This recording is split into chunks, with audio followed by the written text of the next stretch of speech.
been passionate about running my whole life. Running makes me feel great. And when I run past homeless people, because I run a long way, I often ask myself, if I can feel this great running, why can't they? Truth is, they can. All they need is a pair of running shoes. So I decided to go down to the shelter in Fremantle. I sat down and had breakfast with them, and I asked them to come running with me. Well, you can imagine the reaction to that. So this is what I said. Running is pure and simple. Just like life, it's brutally honest because you get out of it what you put in. It will make you feel great. All you need is a pair of shoes, and I'll give that to you. And I will reward your effort with pathways to education and employment if you participate for at least 90% of the sessions. I'm here to get you on your feet. But there's one catch. I'm going to ask you to sign a contract. And the contract will say two simple things. Firstly, you'll participate with a positive attitude. And secondly, you'll respect everybody else. And if you do that, I will be giving you a hand up rather than a handout. And that is far more important than coming to me for food or for shelter or for clothes, because I'll be giving you self-worth, I'll be giving you a sense of purpose, and I'll be giving you a pathway to self-sufficiency. Warren and I were humbled by the number of people that turned up to the first session. We gave them all the same gear, volunteers and participants alike, and said, look around. There's no homelessness here. We are all runners.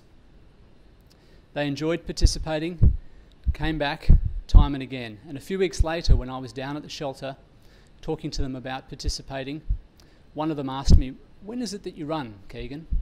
And as I was about to answer, one of our participants came round my shoulder and he said, Mick, I'll tell you. And he opened up the bum bag that he had around his waist and he pulled out two things that happened to be the only things in his bum bag: his birth certificate and our contract.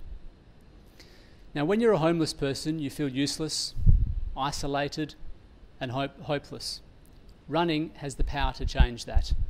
Running can create self-worth by making you feel part of a community and by rewarding your effort with positive reinforcement for goals that you achieve. It can give you a sense of purpose by giving you goal races that we encourage all of our participants to take part in. And it can give them self-sufficiency when we introduce them to employers and to educators when they hit 90%. And why 90%? Because 90% requires discipline, determination, perseverance, commitment, resilience, and a positive attitude.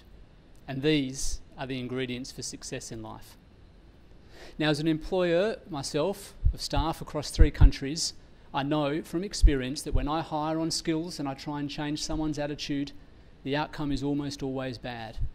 But if I hire on attitude and on the attributes I mentioned before and try and develop the skills, the outcome is almost always a positive one.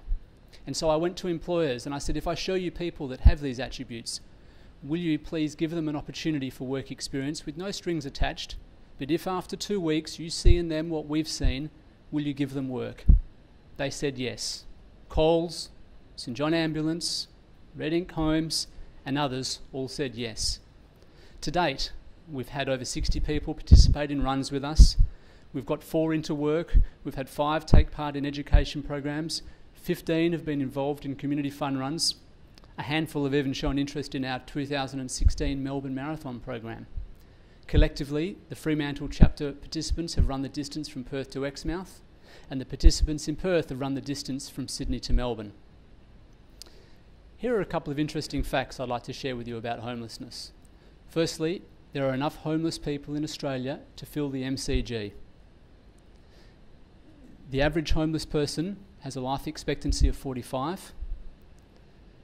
A homeless person costs Australia $45,000 per annum.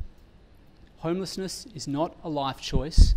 It's something that happens so quickly, so tragically, and so easily. And the average Australian is only 6 weeks away from being homeless. And if we were to create self-sufficiency for just 5% of that population, we would save the country $250 million per annum. Let me share a little story with you. 3 weeks, I'll be quick. Shortly after 3 of our participants completed a 10k fun run after 10 weeks of running, which in itself was a phenomenal achievement, I turned up to training to offer words of encouragement. And as I read out texts from Herb Elliott, Rob DiCostella, fellow directors John Inverarity and John Worsfold, I looked around at the faces of individuals who hadn't been told well done for a long time, if ever. But then something interesting happened. I'd received a phone call from a business owner in Fremantle who had been following the story, had been impressed with one of our participants and wanted to offer him a job. Ian, been living under a tree for a number of years and turned 50 this July, started crying and didn't know where to look. And at that moment it dawned on everybody why we were so important. On My Feet had the capacity to change lives. Now there are many inspiring stories, but the bottom line is this. Every bird without a nest costs $45,000 per annum, and for $200 we change that. No investment manager in the world will give you that return on investment. If they did, you'd give them your life savings. But forget your life savings for a moment. I'm asking you to help On My Feet save their lives. Thank you.